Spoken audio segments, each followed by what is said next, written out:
Memang kalau kita baca Quran sambil kita baca terjemahan tentunya Bu ya, kita akan ngerti. Banyak sekali kisah Nabi Musa itu memang, Masya Allah.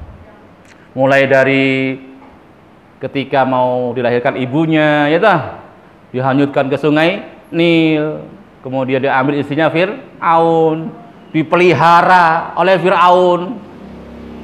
Ini di antara hikmah yang besar Bu ini. Coba bayangin. Fir'aun itu kan mimpi ada seorang yang akan menghancurkan kerajaannya. Makanya dia apa? Dia bunuh itu anak laki-laki dari Bani Israel. Dia ingin membatalkan takdir Allah, ingin membatalkan keputusan Allah bahwa dia akan hancur dengan diutusnya seorang Rasul. Dengan apa? Dengan dia sekuat kemampuannya, kekuasaannya, dia sebar pasukan, dia sebar prajurit, mengawasi setiap wanita yang hamil. Subhanallah Bu. Masya Allah, Allah kehendaki yang dia khawatirkan tadi malah dipelihara dia sendiri.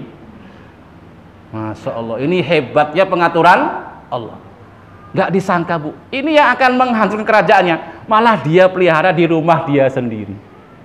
Dia keluar biaya, dia keluar duit, dia keluar waktu, perhati segala macam untuk kemudian tumbuh besarnya anak ini dengan sempurna. Padahal ini anak akan menghancurkan kerajaannya, yaitu Musa alaihi salam. Ini hikmahnya juga diantaranya. Sebenarnya kalau mau kita bicara hikmah banyak Bu, nanti nggak bisa kehitung. Ini sebatas yang kita ngerti aja dari kisah tersebut ya. Hikmah yang berikutnya juga pengaturan Allah. Ketika Bani Israel ini kabur, gitu? Pagi hari mereka kabur, meninggalkan Fir'aun dan pengikut-pengikutnya.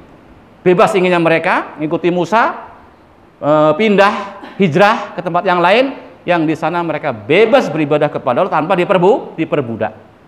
Keluar mereka lari pagi-pagi sudah pergi berangkat. Kemudian ketahuan sama Fir'aun kan, dikejar. Kalau ceritanya dikejar. Tapi kalau kita mau bicara hikmahnya Allah Bu, ini sekedar ingin Allah tenggelamkan ke laut coba. Itu sebenarnya yang Allah kehendaki. Jadi kalau ceritanya mengejar Musa, tapi kalau kehendak Allah apa? Ingin ditenggelamkan ke laut. Kalau kita bicara seandainya Fir'aun diam aja di rumahnya, udah nggak usah ngurusin lah itu. Musa dan kaumnya akan tetap dalam kerajaannya, dalam kekuasaannya, dengan kebun-kebunnya, dengan kemewahan hidupnya, ya, perhiasan, permata, berlian, pokoknya cukup dia. Ngapa juga dia harus keluar segala? Cuma menuju ke laut untuk tenggelam, kan begitu intinya. Ini juga termasuk menunjukkan bagaimana kehebatan, kemahakuasaan Allah Subhanahu wa taala, bahwa saya benar-benar semua kembali kepada Allah. Hikmah yang sangat mendalam. Ibunya Fir'aun sangat khawatir ketika menghanyutkan Musa kecil dalam peti. Kalau hitungan kita manusia Bu, udah nggak selamat anak itu sudah nggak selamat.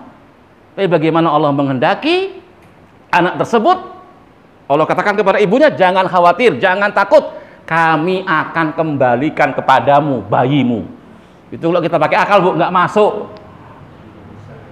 Bayi Musa itu tadi Allah janjikan, hanyutkan ke sungai Nil, nanti akan kami kembalikan kepadamu. Kalau hitungan kita nggak masuk Bu, bagaimana bisa kembali? Tapi apa kejadiannya? Hanyut, ketemulah dengan istrinya Fir'aun, kemudian diambil jadi anak angkatnya. Kemudian apa? Namanya bayi kehausan, kelaparan, butuh ASI. Maka dipanggillah wanita-wanita untuk kemudian menyusui bayi tersebut. Dan Allah kehendaki nggak ada satupun yang mencocoki Nabi Musa Nabi Musa menyusu kepada ibu-ibu tadi. Sementara ketika dihanyutkan tadi, saudara perempuan Musa sudah mengikuti. Dikabarkanlah kepada permaisuri raja tadi. Mau nggak aku tunjukkan sebuah keluarga, satu keluarga yang akan mengurusi Musa kecil ini, bayi ini dengan baik, dan pasti mereka sangat belas kasih. Oh ya, mana keluarganya? Tunjukkan, ibunya sendiri. Tapi nggak ngerti itu. Nggak ngerti itu permaisuri, itu ibunya sendiri. Begitu dipegang ibunya langsung, bahasa saya mak kelakep, diem Bu itu. Langsung disusui, langsung mau dia kembali ke kampungnya, ke rumahnya, dibiayai Fir'aun. Subhanallah, pengaturnya begitu dahsyat. Dan masih banyak Bu kalau kita bicara hikmah-hikmah yang lainnya. Subhanallah.